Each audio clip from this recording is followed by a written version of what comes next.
We're day one here at Hypermotion Dubai, a brand new show at the Dubai Exhibition Centre taking place until the 4th of November. This is a show exploring the digitalization, disruption and decarbonization of mobility and transport. It's co-located here with Materials Handling Middle East, a biennial show in the intralogistics, warehousing and supply chain landscape. 70 plus exhibitors, 3 world-class conferences, 150 plus speakers at these conferences. I'm joined by one of them here, Florian Lennert. He's the head of mobility at NEOM, a mega project happening in Saudi Arabia. He was a speaker at the Hyperlab conference. Florian, great to have you with us. Well, first of all, head of mobility, just tell us about your mandate and what you're doing. Pleasure to be here and to speak to you today. So NEOM is really a very large project. NEOM's territory is the size of Belgium. And the focus there, of course, is very much to build out comprehensive infrastructure to support the urban development there, and that includes mobility. So my role is essentially to look at overarching mobility systems that require across land, sea and air, both in our coastal areas, but also building out the land-based infrastructure. So it really encompasses everything that moves inside of NEOM. We are separately building out an international airport and an international port for international connectivity. So everything to do with moving goods, services, well, goods and people. Tell us about some of the cool kind of mobility projects that you've got in the pipeline, and when can we see these? Absolutely. So at the core of NEOM, of course, is the concept of the line. The line is a linear city that we're developing. That's our core urban development. That's quite a recent announcement, wasn't it? We announced that about 9 months ago. Okay, yeah. That opens up a very interesting take on how we do urban design.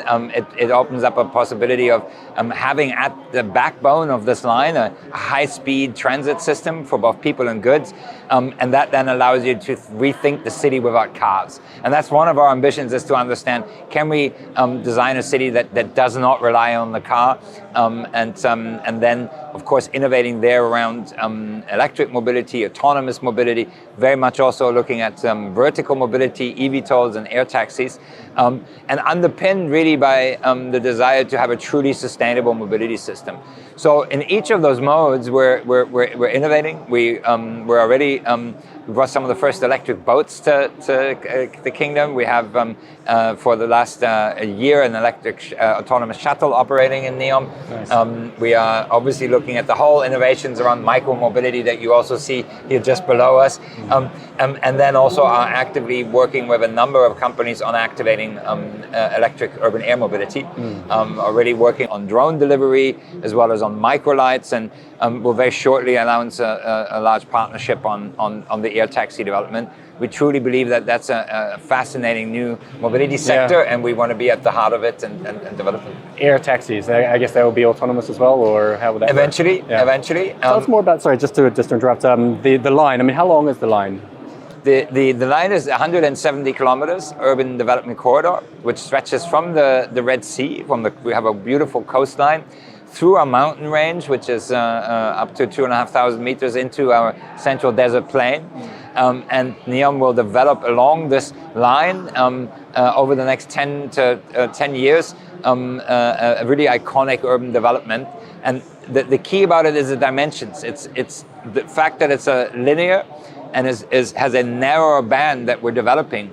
Also with the view to avoid the kind of urban sprawl and to avoid the kind of unchecked urbanization that we see. So it's really kind of going to be a linear city. It's not going to be sort of like circular or spread out everywhere. So the line is kind of going to be the heart of the city, essentially. Correct. So NEOM is as big as Belgium, as I said, so that will be our core urban development. Yeah. We're also developing a number of other sites along our coast and in the mountains, both for residential and for tourism applications, as well as a major new state-of-the-art port, which will sit at the south of NEOM. And those are some of the key assets that we're currently developing. Let's talk more about the vertical mobility that you mentioned. That sounds quite interesting. Elaborate on that. Well, I mean, look, the dream of flying is age old. Humans have always dreamt about it. I think that we were constrained in looking at what you might call the nearer airspace or low altitude aerial mobility, mainly by the complications around the existing helicopters. They're expensive, they're loud, they're not very difficult, not very easy to fly. So the use cases that exist around there hadn't really been addressed. And that is really that. And one of the key interesting points is that it opens up a form of mobility that doesn't require surface infrastructure, or at least not ubiquitous surface infrastructure. Now, it also is a mode that can be sustainably developed because it's electric, and of course you can charge it from renewables. And it suddenly opens up a third dimension of space available to you. Almost infinite, almost, really, isn't it? Correct. And now, whether or not that mode is really for our inner cities, I'm not necessarily a proponent of that. I think that we don't want to commit the mistake of getting rid of the congestion on the ground and all the cars in our cities by putting them into the sky. So we need to find intelligent ways about how we develop this. But in particular, and I think this is where NEOM can play a big role, is there's a true use case where you need to develop mobility in areas that don't yet have existing transport infrastructure. Or air is one of those, of course, space air around us. And then NEOM, because much of NEOM is untouched natural landscape that we also want to retain. We want to turn 95% of NEOM into a national park. So how do you then develop mobility that without that ground infrastructure? And another point in case is Africa. If you look at the country of Rwanda has put all of its medical supplies, urgent medical supplies, on a drone-based distribution system, simply because the lack of built-out roads often meant that some villages, it took you a day or two to get there by car. Just made sense. That's quite interesting. So there's a really interesting question whether, like Africa, leapfrogged telephony and never built out fixed-line telephony and went straight to mobile. I think that's where there's a true use case, both for goods delivery and for passengers. And for us, it's a unique way to connect our line to some of these other developments that we have. And let's just talk a little bit about the sustainability aspect of mobility at NEOM, because of course I guess your objective is to be completely carbon neutral, net zero, completely good for the environment. Yeah, absolutely. That's one of the fundamental drivers of NEOM, and we are of course blessed in terms of where we are. I think everyone will understand that there's plenty of sun. So everything will be solar powered, or will there be a bit of wind? Everything will be 100% renewable, and there will be a mix of solar and wind. And I think the solar people are aware of what part of the world we're in. I mean, the yields now are incredible, and solar in particular, the price has come down, so it's really competitive, and we will be able to produce it very cheaply. However, where we are, we also have some very conducive wind conditions, and they're also very uniquely balanced with the sun in terms of the times of the day that it comes. So with the combination of wind and sun, we can produce enough in the renewable energy to power everything, including, by the way, the desalination of water, and to developing a green hydrogen production capability that goes beyond just the NEOM that we're looking at exporting. But in terms of the mobility systems in NEOM, that gives us the opportunity for everything to be 100% carbon-free in terms of the tank to wheel, and to really focus on electric mobility, be it fuel cell or battery electric, as the main mode. What are the sort of challenges that you are facing so far? And I guess perhaps solar might be one of them in terms of getting the power to the grids, or barriers that you're encompassing in order to fulfill these projects around mobility at NEOM. Well, I think it's some of the barriers that we have everywhere in the world, and that if we want to move forward and truly create smart cities, smart infrastructures, then it's not enough to simply innovate vertically within the specific infrastructure sectors or modes.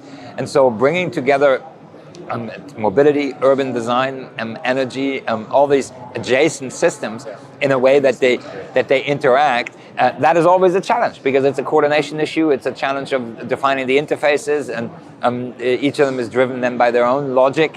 So I think it's a positive challenge and positive barriers that by overcoming them, we understand how we can do that better in the future. And I guess it's perhaps a good thing for NEOM, because it's its own ecosystem, it has its own regulations, its own policies, so you'll be able to start from scratch, making sure everything has the right interfaces and the right integration with each other. That's exactly right, and that's the unique opportunity we now have, is to actually evolve our overarching regulatory system to account for that and to allow for that, to allow both for the innovation and for the integration.